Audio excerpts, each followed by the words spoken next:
I need to sit with each reading and each word because they're so rich and so full. Anyways, it's true. What can I say, and where can I even begin? But first of all, I just have to thank each one of you who came to celebrate with me.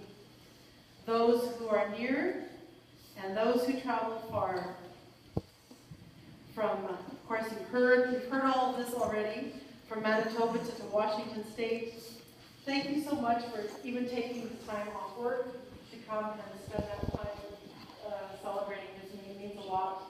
And for all those who, again, who had sacrificed to be here tonight, to be here. It really is amazing.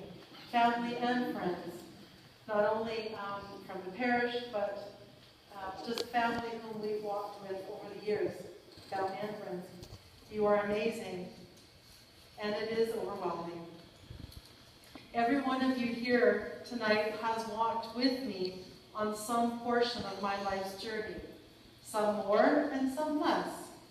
From small children, from being a small child in our family adventures to adventures with on Christ's glorious mission, wherever that might have taken us. So it's not just a span of 25 years, but as you've heard, I'm turning 50.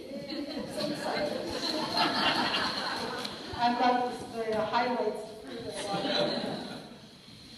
Anyways, but just as every person is different and unique, so is the impact that each one of you has had in my life. And I could write a book, but I don't need to now because my mother has already done it for me. And that's wonderful. Thank you so much for that. But each one of you has been so much of my formation before I even became a sister. So you formed me to be the sister that I am today, and I'm very grateful. I love this parish. This is my home, and it will always be my home and my parish. And especially to all the parishioners who came not only to help, but just you were always my support.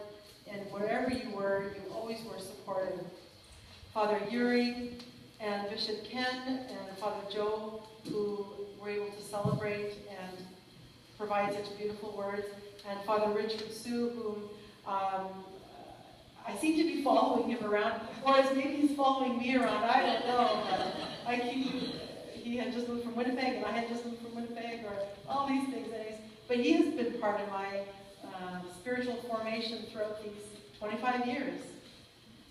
And, for example, even with the Women's League,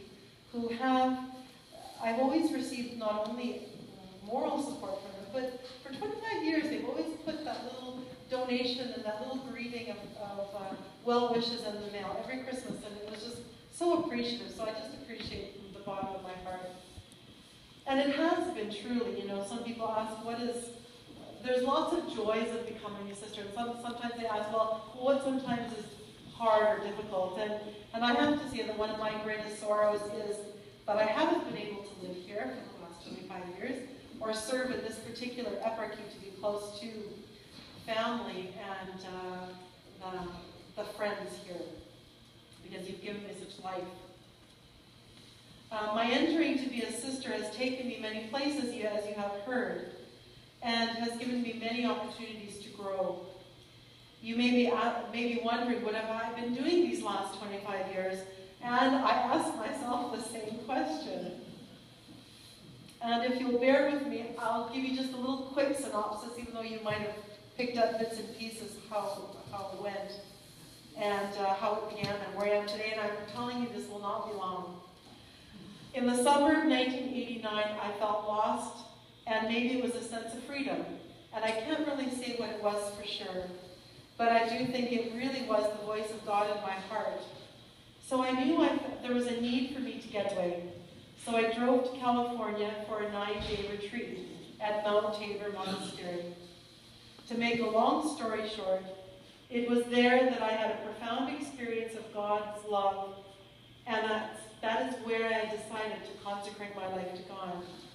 When I came home in mid-August, I had met with the sisters and told them of my plans, And they were so excited because after so many years of saying, you should become a sister, you should become a sister, I actually was saying yes now. So they were pretty excited. But I still hadn't told my parents yet. And later that summer, I had worked at the Park Hill Summer Camp in Kelowna, and my mind was not quite on that either. I wanted to be somewhere else. I wanted to be a sister. After years of questioning and avoiding the sisters, at the end of August, I told my parents my desires, you heard. And right from the very beginning, they supported me. The bishop asked me today, well, how did they take it? Did they have any opposition or worries for me? And I said, they never did. They never opposed it because all they ever said was, if it makes you happy. And that was enough for them. And that was enough for me. From then to now, my family has always supported me. Thank you, Mom and Dad, for planning this beautiful celebration. And may I add that all the decorations were my mother's vision, and the collection of pictures and words, and even though it was her vision, but Dad was the one who helped make sure everything was just straight. And it was just, so it's really beautiful, just beautiful. So between the invitations, the meal, with the planning, the endless trips to the hall, to Safeway to pick up more onions, the carrots and the beets Mom grew in her garden, the wine I believe that my dad prepared. He had some wine, I'm not sure if you had it at the table, but there's some wine kicking around that my dad made.